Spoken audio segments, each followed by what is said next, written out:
proceso de hechura de plástico en el que todos se cogieron y se hicieron varias sillas, ¿no? Me parece que eran sillas, y se las pusieron en el molde. Todos tenían exactamente el mismo proceso químico, el mismo material. Lo único que variaba era el tiempo que pasaba en el horno. Es más, ni siquiera se variaba la temperatura. Y un químico dijo, bueno, un proceso químico no deja nada al azar. Todo está determinado exactamente. Sin embargo, al hacer el experimento, las diferentes sillas tienen un diferente grado de dureza.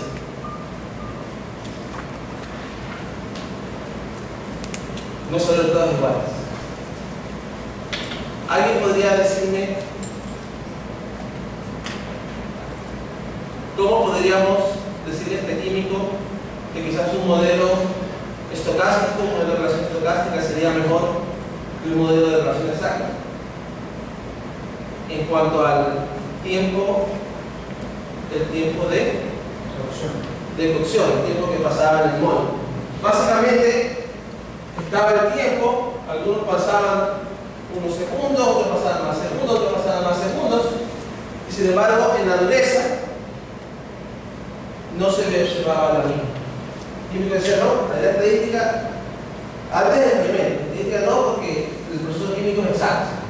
¿Cómo podríamos nosotros argumentar que quizás un modelo estadístico sea bueno?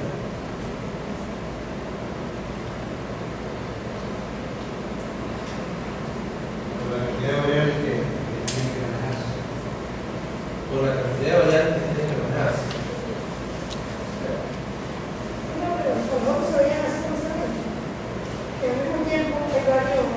Sí, en el mismo tiempo había varios niveles de dureza. Pero la objeción se dio antes de más datos. La objeción se dio antes.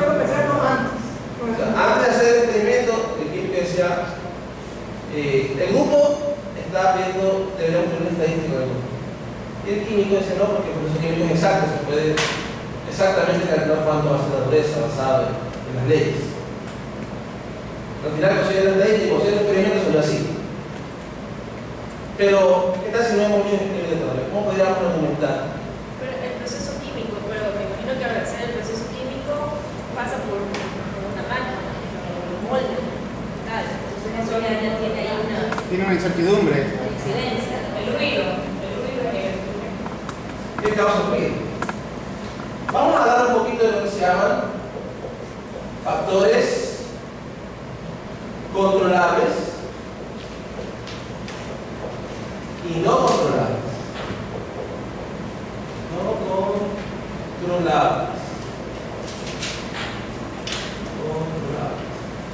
Este es un tipo de clasificación, controlables y no controlables. Otro tipo de clasificación es medibles y no medibles. Medibles, no medibles. Y uno similar es observable y no observable.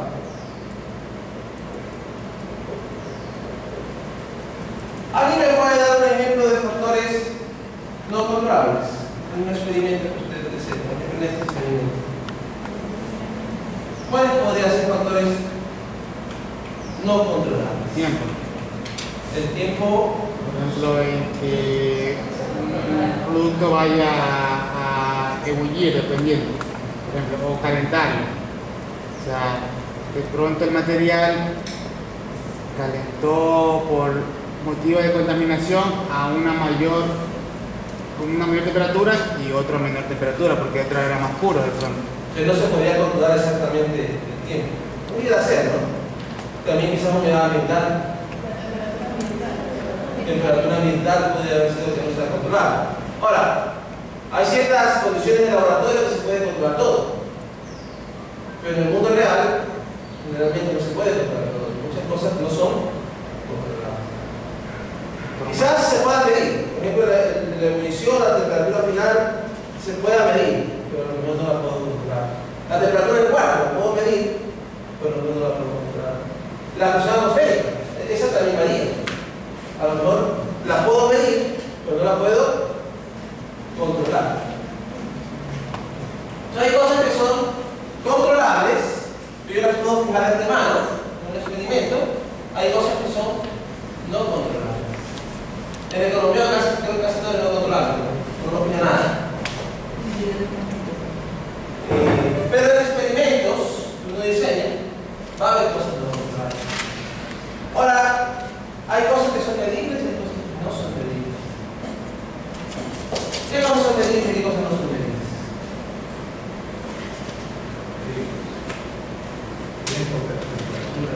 Puedo medir tiempo, puedo medir temperatura, presión, peso, la nota de un examen. Todo lo que va a hacer, la afectividad. La afectividad no se puede ver. Ese es un ejemplo de algo que medí. Quizás puedo medir el estado de ánimo del experimentador que está manipulando las bacterias en un experimento. No, Pero sería cualitativo. no. Solo Estado de cualitativo. ánimo, quizás un psiquiatra podría argumentar que sí se puede medir con ustedes datos, pero quizás para las condiciones que tengo no son medibles. Hace un rato hablaba de la temperatura del cuarto. Quizás con un laboratorio sumamente sofisticado y caro puedo medir la temperatura del cuarto o controlarla. Puedo controlar la temperatura del cuarto y puedo controlar la presión o la cantidad de aire que hay. Pero quizás con los equipos que tengo ahí no lo puedo controlar. Por ejemplo, el estado de ánimo del que está haciendo el laboratorista, a lo mejor lo puedo medir. A lo mejor existe algún instrumento para medir su estado de ánimo. Puede ser un cuestionario o otra cosa, una pulsera que cambia por color. Pero quizás no tengo los recursos para medir. Sería no medir. Hay ciertas cosas que ni siquiera son observables, pero son medibles. Por ejemplo, la inteligencia abstracta de una persona o la inteligencia espacial de una persona. ¿Se puede observar directamente la inteligencia de una persona? No. ¿Puedo medirla? La inteligencia espacial quizás la pueda medir con algunas cuantas preguntas, con gráficos, ¿verdad? Con objetos, a ver si la persona, o con algunos rompecabezas, a ver si lo puede resolver o no. Entonces, de pronto puedo medir indirectamente la inteligencia espacial, pero a lo mejor no la puedo observar directamente. Mientras que la tensión arterial la puedo observar y la puedo medir. ¿Sí? En los experimentos que uno hace, cuando uno publica, va a haber cosas que usted puede controlar. Va a haber otras cosas que no las puede controlar, pero las puede medir. Y va a haber cosas que no las puede ni medir ni controlar. El experimento de ustedes, el 3x3, ¿qué controlaban? ¿El nivel de ácido? La concentración de ácido y el tiempo. ¿Ya? Entonces, por ejemplo, ellos tenían concentración de ácido y tiempo, ¿verdad? Para ver cuándo se reducían los metales pesados. Reducciones de metales pesados en la solución. Y esos eran factores que podían controlar.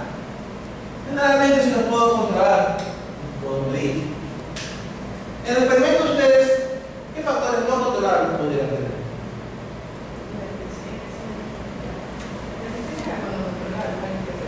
¿La pueden medir?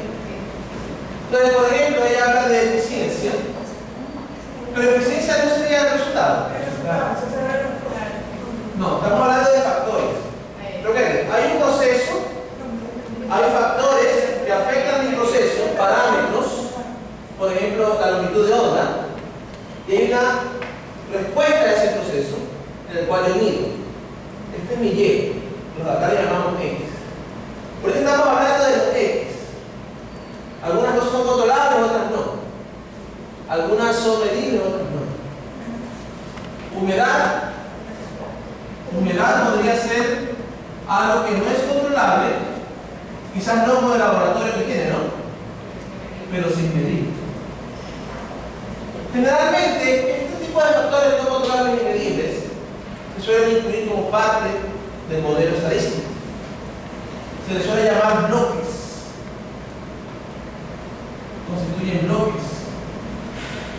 Cuando son categóricos, constituyen bloques. Cuando no son categóricos, no se llama bloques.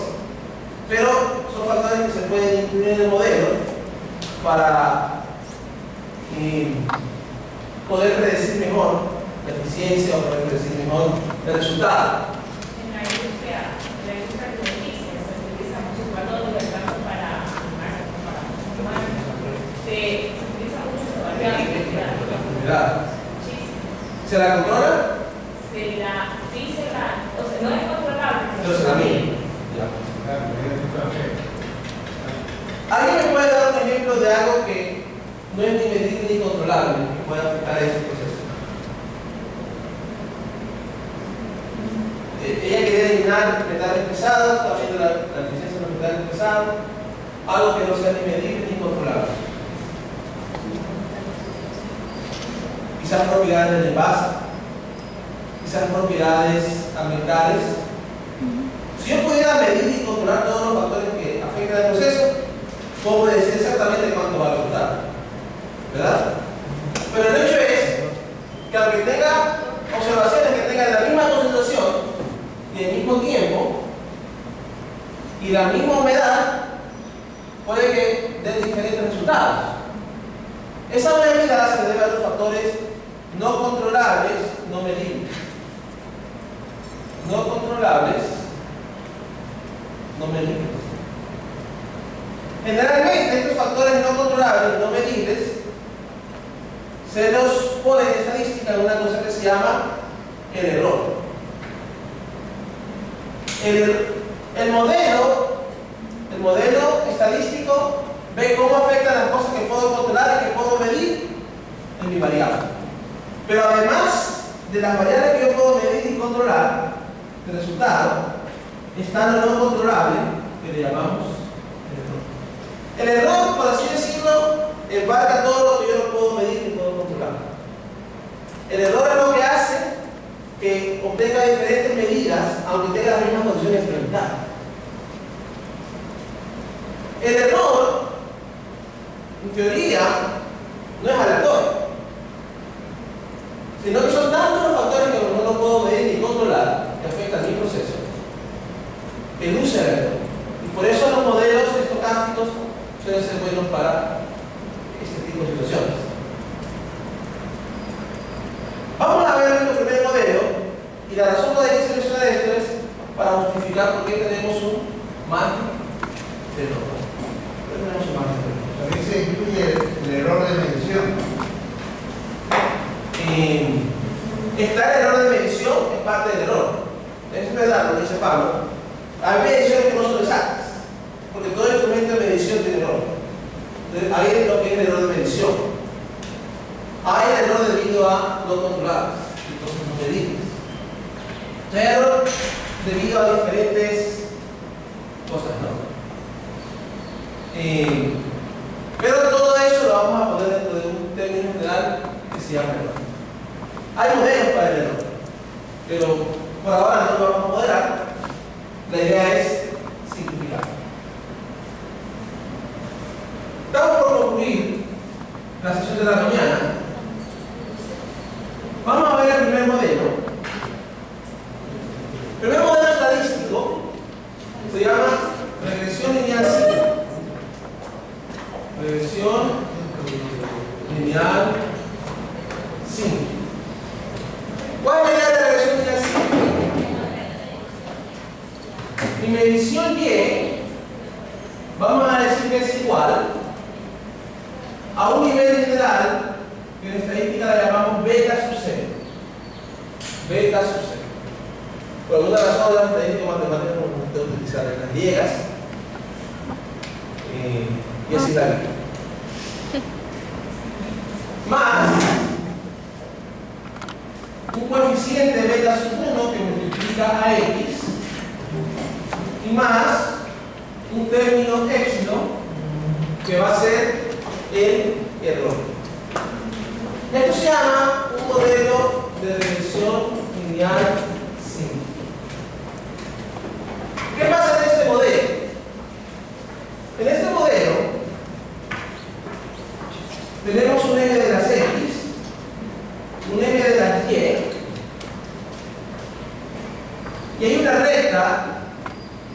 que tiene la ecuación y igual beta 0 más beta 1x. Es la ecuación de esa recta. Vamos a explicar ya mismo la interpretación de cada parámetro. Pero las observaciones se dan alrededor de esta recta. En este modelo, basado en un x, he fijado de antemano el x. Esta recta constituye el promedio de y para este x. Y alrededor de este punto, yo puedo observar diferentes observaciones de y. Si yo tengo otro punto, otro x, quizás me dé otro valor de la recta como promedio. Y alrededor de ese punto, yo voy a observar diferentes observaciones de y. La idea de esta recta es que esta recta determina cuánto es el promedio de y para cada nivel de y. Este es el modelo más simple, regresión lineal simple.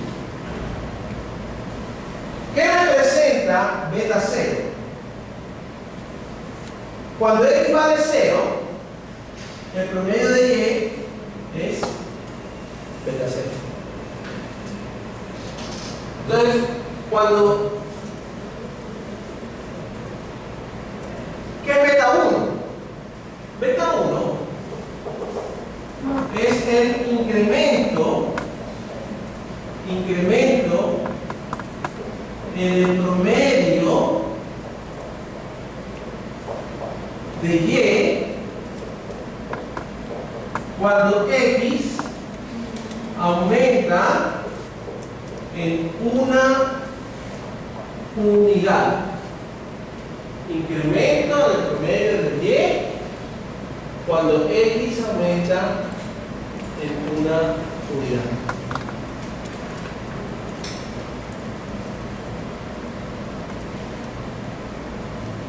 Por ejemplo, hay un estudio de presión arterial en el que tenían de 40 a 70 años un grupo de personas y tenía aquí la presión arterial, la diastólica, me parece que era ese estudio. Para efectos de ejemplo, no importa si me acuerdo cómo era, diastólica, presión arterial diastólica. ¿Sí? Entonces, en ese caso, se ajustó, se vieron datos y se ajustó una curvita. La curvita daba algo así como y igual, no me acuerdo cuánto era beta 0, pero daba 1.1 x y más un nivel de 2. El beta 1 era 1.1. ¿Cómo interpretas 1.1? Pendiente del punto matemático, ¿sí? Que por cada año aumenta 1.1 su presión. Sí, que la presión va a aumentar en promedio. ¿Por qué es importante esta palabra de aquí? En promedio. Porque mire, yo puedo tener, recuerda la relación promedio, yo podría tener una persona de 40 y aquí uno de 41. Aquí está la recta.